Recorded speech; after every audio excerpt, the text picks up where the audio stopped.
That's what I'm looking for.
That looks like hemlock.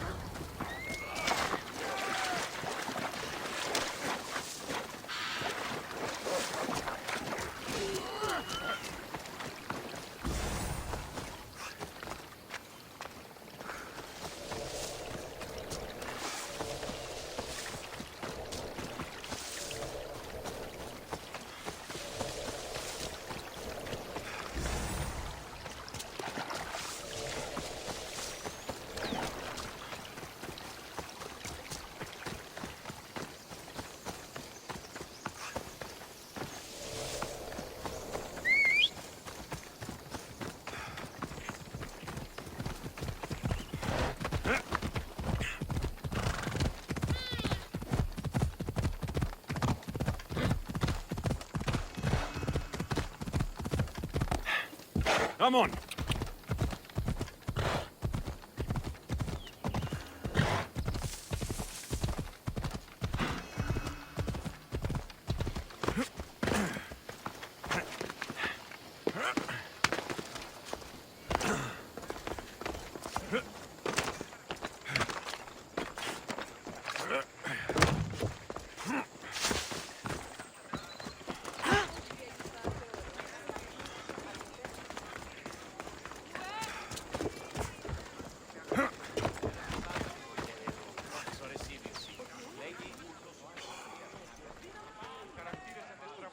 I know this task was a little beneath you, but it will help my friend here. I've prepared the elixir base, but I need you to grind the herb and add it to the mixture. I think I can handle that. Be mindful of the amount you add. While the hemlock is an excellent pain inhibitor, too much can be lethal.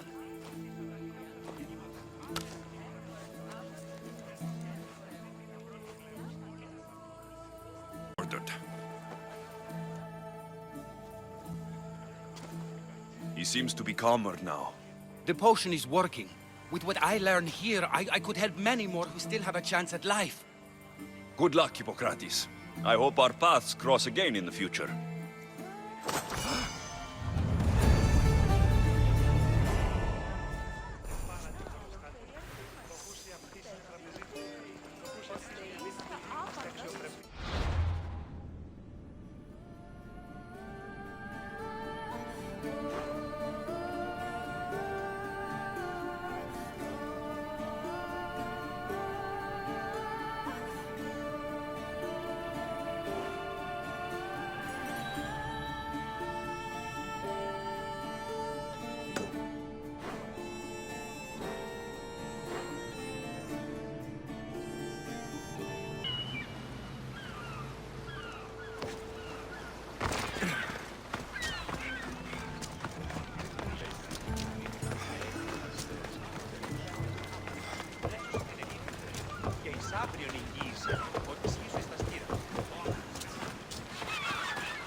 The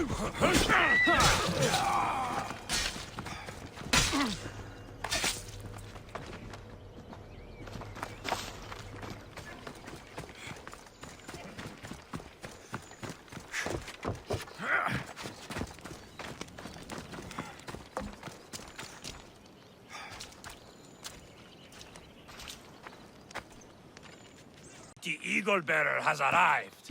Have you come to defend our borders against the Athenian scum? You have my sword, Spartan. Excellent. Today is a lousy day to be an Athenian.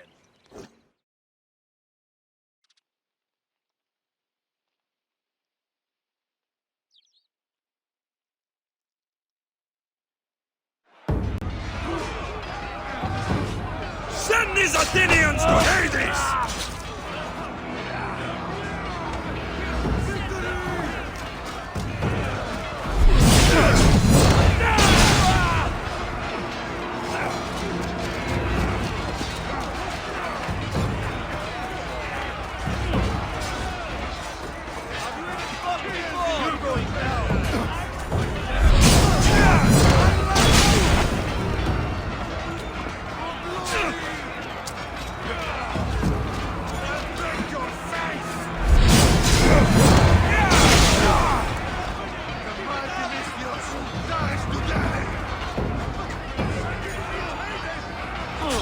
I'll make your death swift, Christios!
There's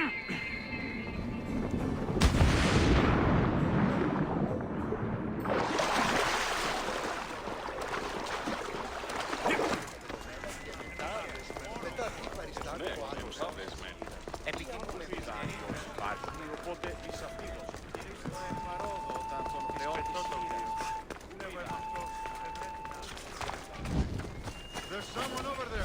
I'm taking a look. They'll keep a sharp watch here.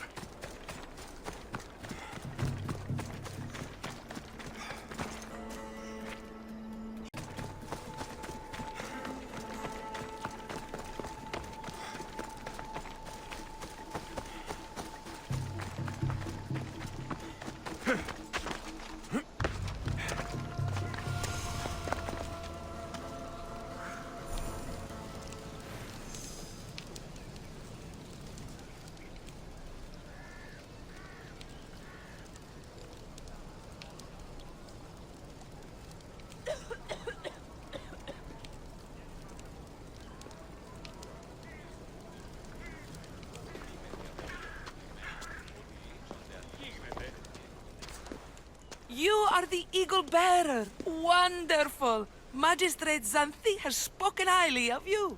Very kind of her. So here's the thing. My children have promising futures, but they refuse to learn and study. They think they know better, but they can't recite a poem to save their lives. Where do I fit into this? They've heard of the Eaglebearer and worship the ground you walk on. If you related an epic story to them, I bet they retain it and impress their tutors. It's an odd request, but I've been asked to do stranger things. I'll do it. My children are waiting inside the temple of Dionysus Kolonatas for today's epic story. The subject is Perseus, which they should know well, but seem to forget all when questioned. I know his story well, as if we were cousins, both raised at the base of Mount Olympus. Do not fear. I will hold your children fast with my tail.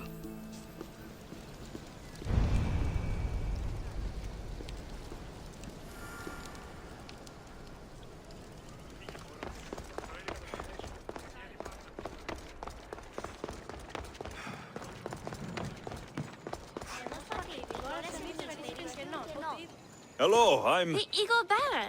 We've heard all about you. Are you going to tell us a story today? Do we have to listen? We've heard it 100 times. Yes, that's me. And yes, I'm telling you a story. Sing with the voice of the gods about the exploits of brave Perseus and the noble Pegasus. Acrisius, the king of Argos, was not a good man. He had one child, a daughter, Danae. Bitter that he had no son, he went to the oracle of Delphi and heard a prophecy that chilled him. Ooh, what was it? The oracle said Acrisius would be killed by his grandson. But Danae was unmarried and childless at the time. To protect himself, he locked Danae in a bronze room, open only to the sky. Ooh! However, mighty Zeus saw the girl and fell in love with her. He transformed into a golden shower and seduced her. Danae gave birth to a son, Perseus. I knew it. King Acrisius couldn't kill the boy for fear of angering Zeus. So, he put his daughter and grandson in a wooden crate and tossed them into the wild sea to be drowned. How horrid! Poor Perseus. A kindly old couple, Amphitryon and Alcmene, found Perseus in the sea and brought him to their farm in Smarpolis, taking him as their son. What about his mom, my namesake? Shh, listen. Hera was angry, though, and sent snakes to kill the baby. But Perseus was too strong, and he strangled the snakes in his crib.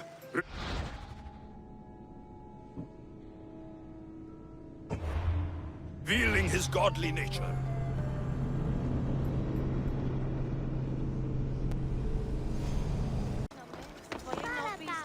Hello, I'm... The Eaglebear. Are you going to tell us a story? Yes, that's me. Let us sing with the voice of the gods about the exploits of brave Perseus and the noble Pegasus.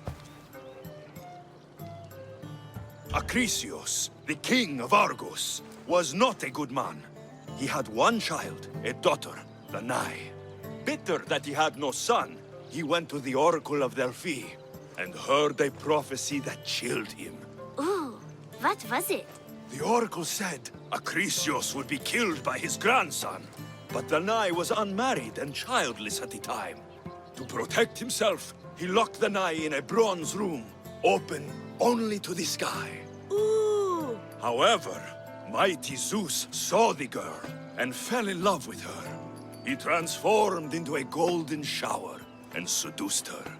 Danae gave birth to a son, Perseus. I knew it. King Acrisius couldn't kill the boy for fear of angering Zeus. So, he put his daughter and grandson in a wooden crate and tossed them into the wild sea to be drowned. How horrid! Poor Perseus. Perseus and his mother Danae were rescued on the island of Seriphos, and Perseus grew up under the care of a kindly fisherman, Victis. Lucky them. Did the gods help? Maybe. Perseus learned to swim and ride and fight, and how to be good and just, even though his father was only a fisherman. I can do all those things too. Yeah, good for you. Except swim. Or be just. Hush. Now, Victis' brother was ruler of the island, but he was not a good man. He's scum. The cruel king of Seriphos, Victis' brother Polydectes, decided he wanted to marry Danae, for she was still beautiful and noble. But Perseus knows his mother does not want this. Victis couldn't stop his brother, so it was up to Perseus to interfere and be annoying. Christos, that's your job. I will keep the stinky king from marrying you. The cruel and, stinky king became angry. To get rid of Perseus, Polydectes sent him on an impossible quest. Prove yourself a warrior, and fetch me a worthy wedding gift, the king said, by killing a great monster! I knew it! Shh, I knew it too. Polydectes told Perseus to bring back the head of Medusa, the Gorgon, whose gaze could turn anyone who looked into her eyes to stone. Ah! Polydectes knew that Medusa would be Perseus' death. That stinker! But the evil king did not know Perseus was favored by the gods. Hermes gifted Perseus with winged sandals and a silver sickle, and Athena gave him a bronze shield polished mirror bright. Perseus flew to Medusa's lair and used the shield to watch her reflection. He cut off her head with the sickle of Hermes. As she died, the winged foal Pegasus sprung from her neck. Yes! Flying home, Perseus found the maiden Andromeda, chained on the Ethiopian cliffs, waiting to be sacrificed to the baleful sea monster, Ketos. Perseus used Medusa's head to turn Ketos to stone, rescued Andromeda, and married her. Take that, Ketos! Perseus returned home to find King Polydectes relentlessly pursuing Danae. They quarreled, and Perseus showed the king his wedding gift. When he saw Medusa's head, Polydectes turned to stone. Yes! Perseus traveled to Argos with his family, and one day competed in the great athletic games.